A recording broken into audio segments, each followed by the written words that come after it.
Thanks to the support as a channel member, PO77R. I feel like I've said this a lot already on this series, but today is make or break. We've got an FA Cup 5th round game, which is important for getting that all-important pennies into the club.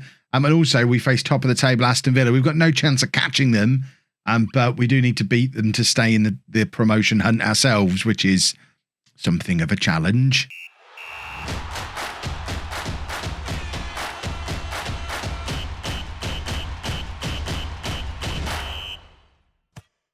Hello and welcome to Club 2, Part 22, Non-League to Legend. I'm Kevin. Coming up on today's episode, we have that cup tie against Burnley and the big league game against Villa. Since you were last with me, this is what we've been doing. We lost to Watford, which is a pain in the trousers. Also drawing against Portsmouth, pain in the trousers. This is what the league table looks like. We're still very much in the mix. We're 5 points behind West Brom, chasing that second place spot. We're comfortable in the playoffs. The playoffs should happen unless we have a really good run of form and get promoted automatically. We don't really want to be in the playoffs. I'd like to go up automatically, but obviously we'll take promotion by any means necessary. So if that means the playoffs, we'll definitely take the playoffs. The team that we're putting out there for the Burnley game is this one. We're still trying to work out exactly what our best front three looks like. I think it probably looks like this. They're not as all-conquering as I thought they would be, though, and we are definitely missing Reece Devine, who was very much an assist machine that we haven't really replaced. We're going with Gaz Key today because of cup ties to several of the players who came in the January transfer window. Hecker, Gibson, Byers, all cup tied for this game. So it is an opportunity for Key to come in and show that he's the long-term solution for us at left back. So we're going with Jääskeläinen in goal, a back four of Key, Sullivan, Sykes and Lopez, Wintle at the base of the midfield, Zakowski and Taylor in midfield, and then the front three of Jones, Patton and Joyce.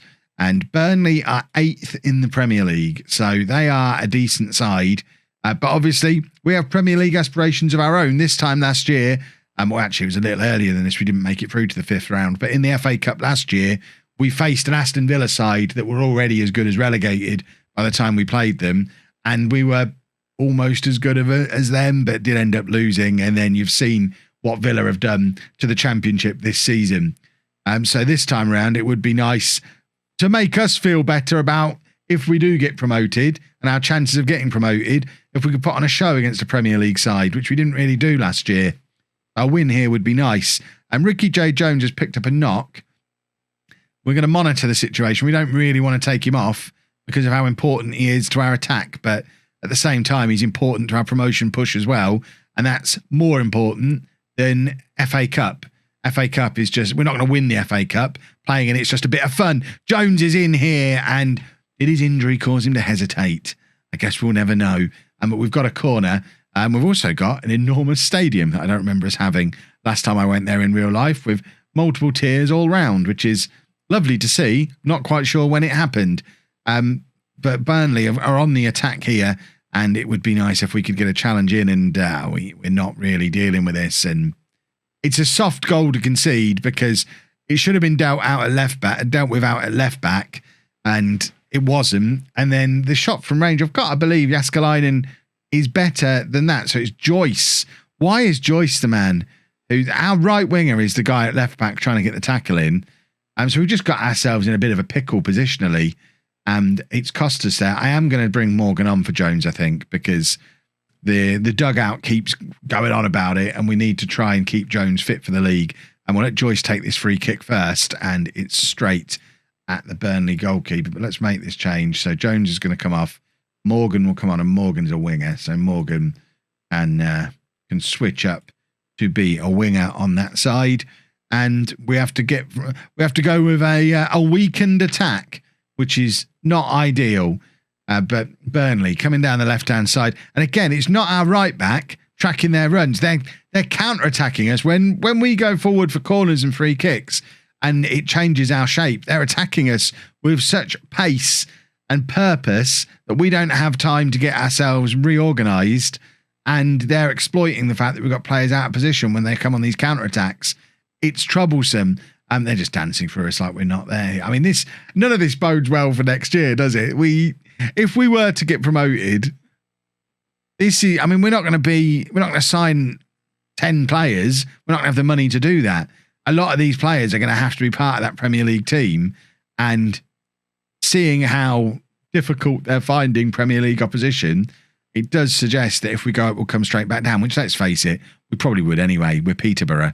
A ball over the top from Taylor, and Patton's into chase. Patton does look like he has the potential to be a future Premier League player, still only 19 years old, and looked very good there. The Burnley defence didn't like having him run at them. It does make me wonder how different it would have been if we'd have had both him and Jones running at them. But they've scored a relatively straightforward goal again. And yeah, we're not ready for the Premier League, are we? I'm starting to feel like this is the final year at Posh. I'm certainly getting feelings of taking them as far as I can. We'll obviously, if we get promoted, we'll stick around unless we get offered a really good job. But if we fail to get promoted again this year, I think we probably do need to be looking for greener pastures to head to. Oh, Patton said he can hear what I'm saying. Sorry, I'll talk about this off camera, Simon. I don't want to upset you. Right.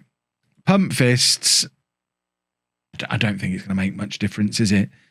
What can we do? What have we got on the bench? We could go to the other system. We can always go to the other system and bring Kasani on for Wintle and go attack him. Switch him to a winger like we did before, and hope that Kasani, who, I mean, I think it's Everton he's on loan from. They would definitely feel that he's a future Premier League player. So this is his chance to prove that. Sykes with the header that goes just over from the corner. I think if we could get a goal, it would allow us a route back into the game. You can see by XG, we're not being completely dominated by them. They're just more efficient in front of goal than we are, which is so upsetting when we know we've got some incredibly good strikers. Sykes has been caught very flat-footed there. That's an alarm bell for him because he's not a youngster. He's like 27, I think, Sykes. 26, 27. And that tells me that he's never going to be a Premier League defender because he is caught in no man's land, flat-footed, just doesn't know whether to come or go. And it's, that was pretty poor defending from him. And Burnley are now very comfortable in this game. Kasani lumps it forward, looking for Patton, who flicks it on, but there's no one to flick it on to because he's the only man forward. They're in again here. Jaskalainen's beaten again. This one's been disallowed, but it doesn't really matter. We're being thumped either way.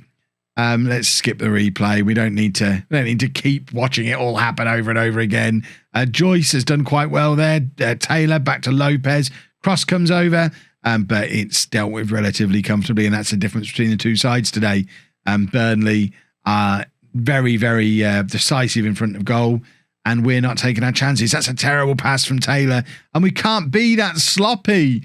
And they're in again, and they're going to score again, and this time Jaskalainen does keep it out. But Jack Taylor can't be that sloppy against the Premier League side. He's another one who I would have had hopes that he might make the step up. He didn't look like it there, did he? And he's another one who's not young. He's 26 years old. Sykes, we were talking about before, he's 25. So actually, Taylor even older than Sykes. And it is troublesome. It's worrying. Right, we're going to go even more attacking. We're going to bring on Burak. And we're going to go to 2 up top and stick him in there doing, where is it? That. And we're going to stick Joyce up front with Patton. He can be a poacher. And Burak can go out there as a winger.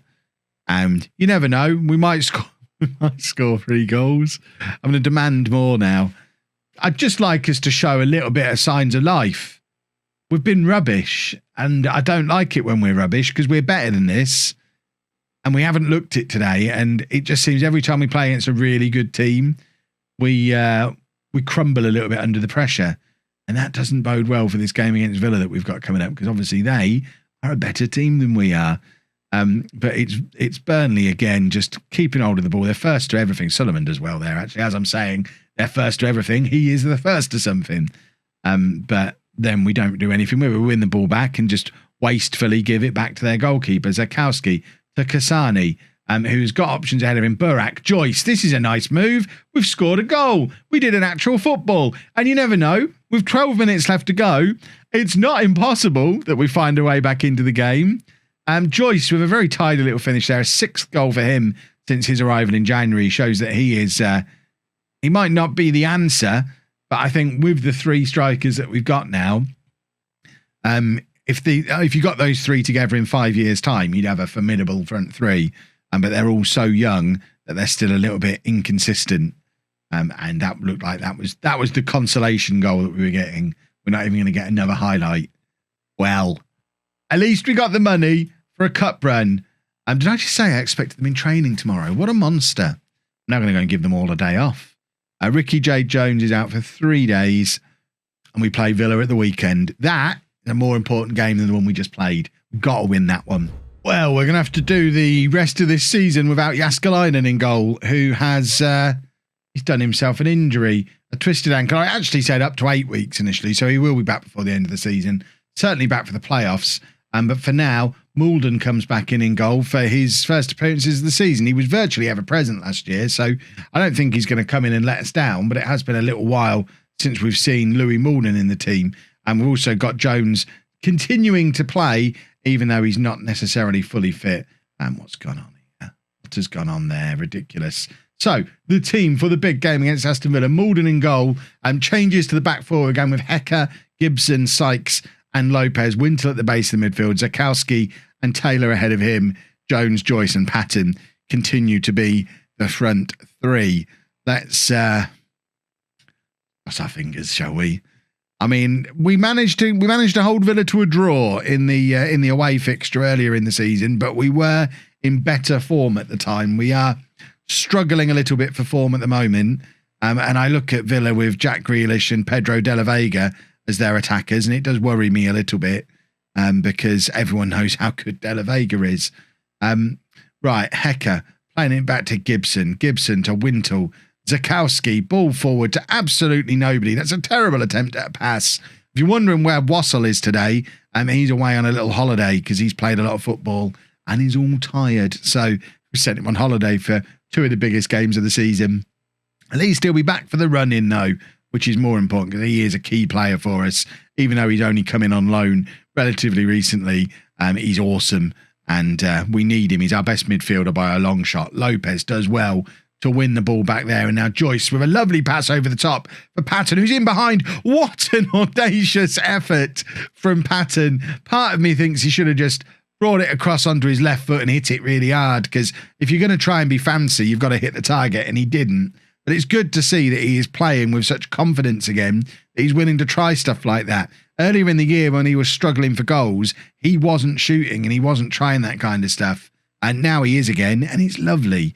Jones now trying to get into the area, plays it to Hecker. Hecker gives it straight back to him, and Jones continues to try and probe into the penalty area, and the ball ends up back with Gibson, and now Wintle before it's Gibson again. He doesn't have much in the way of options. Hecker's come in field a little bit there for him, and it's Taylor playing it into Joyce. What a pass from Jack Taylor, and Joyce owed Taylor a better finish there, but it was not to be. But we have a corner. It's going to be Lopez to take. I don't know that I've seen Lopez take a corner before. There's Jack Taylor again. But his header straight at the goalkeeper. I don't know who that says more about. Taylor with a poor header, or Lopez for not being able to take corners for hitting Taylor in the first place, because Jack Taylor is absolutely not somebody we're aiming at from these corners. Well, certainly not someone we should be aiming at. Villa now with the header that goes a little bit high, a little bit wide. Malden had it covered. West Brom have gone ahead in their game. I don't know why we've not got the latest scores on. So West Brom they're 2-0 up in their game over Oxford, which does create a 7-point gap above us as things stand, putting even more pressure on us to find a way past Villa, to leave some kind of route to automatic promotion still open. But I think it is probably going to be playoffs again for us this year. And anyone who watches me on Twitch as well has already seen me have 2 failed promotion pushes to the Premier League with Posh on there, where I think we finished 4th both times, failed in the playoffs both times. We had was it a 6th place finish last year and a playoff failure. If this is 4 years already on FM21, where I can't get Peterborough into the Premier League despite looking like a good side and finishing in the playoffs, I'm officially going to assume that the game has decided they're not a Premier League club, and no matter how good I make them, it's impossible to get them to the Premier League. You have no idea how frustrating it is constantly getting nearly there of the team you support and having the game kick you in the groin and telling you to get back in your lane. Right, 0-0 as we approach half-time. I mean, realistically, a 0-0 draw against a Villa side as good as this one will be fine. Not losing a game against Villa in the league this year is progress on last year because they did knock us out at the FA Cup, as we mentioned before. So it shows that we're a better side compared to them than we were this time last year. But ultimately, that's a Villa side that got relegated last year and has now probably been weakened. So it doesn't show us a lot of hope for if we get to the Premier League pattern. Oh, I wonder if Jones is playing up front rather than Patton. I think we're 1-0 up there because I think Jones makes it because he is just a smidgen quicker than Patton, and Patton very nearly got there. Malden collecting the ball comfortably at this end. You know what? I'm not actually that worried about losing Jaskalainen. I think Malden's a good goalkeeper. We only brought Jaskalainen in because we noticed him cheat. Patton's in again, and Patton does score this time using his pace and his anticipation and his awareness. It's 22 goals for the season for Simon Patton, who's going to finish as our top scorer again. I think it's good work from him early on, but he ends up giving the ball away. It falls to a Villa player, and the pass back there. Oh, my word. If I was Villa, I wouldn't be very happy. In fact, they've taken Dembele off as an immediate response to that. Trezeguet coming on for Villa. And we are going to take off Jones because Jones wasn't fully fit before the game. And it's showing. So we're going to bring Burak on for him. Can Joyce play on the left? He can't. So Burak will stay out on the left. It'll be fine. 1-0 with 25 minutes to go. If we can pull off a victory here, then who knows what we can achieve for the rest of the season. Oh dear, was that Burak? No, it's Zakowski. Zakowski, I expect better from. Goodness me, he's supposed to be a box-to-box midfielder. It was a pathetic attempt at a tackle. Hecker now, looking for options ahead of him, lumps it forward, looking for Burak, who flicks it on for Patton, and if Patton can get there, which he can't. Again, not quite as quick as he could be, which is an unfair criticism because he's lightning quick. Just we know we've got a quicker option and we've seen the impact it can have. And we've conceded a goal. Ooh, it's 1-1. Still 25-ish minutes to go. And now Villa have got their goal. We're probably a little bit afraid. Sykes, I'm not going to blame him. I know I was a little bit critical of him against Burnley, but I think Hecker is the one who should be a little bit more aware of where that header's landing and at least putting some pressure on the guy that it landed on. But instead he's held his position and missing Devine again. Right, we're going to take off Joyce. Stretton can come on, and we're going to swap those rows. So Stretton will come in from the left, Burak from the right, and who have we got in midfield? We're going to bring on Kasani. Make Taylor the box-to-box. Kasani's going to come in as a Mazzala, and hopefully pull some creative strings in there. We're encouraging the boys. Watford are beating whoever they're beating. Nobody. They're beating Brighton. That was weird. That wasn't lining up right. So Watford jumping above us as it stands, but there's not any ground being made up behind us, which is the important thing, I guess. It doesn't matter whether we finish third or fourth as long as we finish in the top six. Kasani, probably our final chance to grab a winner here. It's with Wintle. Burak plays it forward, looking for Patton, who looked offside. It hasn't been whistled, and we've got a corner. And you know we're good from corners. We've got big Ross Sykes, who is going to be lurking. There is Sykes, and the header is over from him. I think that probably was the last chance to defeat Villa this year. I'm still going to take not losing against them as a win because they're a very good side. You don't have to look at the league table. They're on 89 points already. They've played us twice and not been able to beat us either time. I take that as a good thing. And now we just need to string some more good results together and at the very least make sure we end up in these playoffs and just keep an eye on West Brom for if they slip up ahead of us. But really, I think it's going to be another playoff season for us. We're 9 points clear of Blackburn, and we just need to make sure we finish third or fourth to get the away fixture first, because everyone knows that's how you get through the playoffs. But we'll be back tomorrow probably with the last couple of games of the season, and then we'll do the playoffs the next day. Unless we win loads of games, in which case we'll be celebrating promotion. If you've enjoyed that, please make sure you leave a nice big thumbs up on there for me. Subscribe to the channel for daily Football Manager videos. And thank you very much for watching.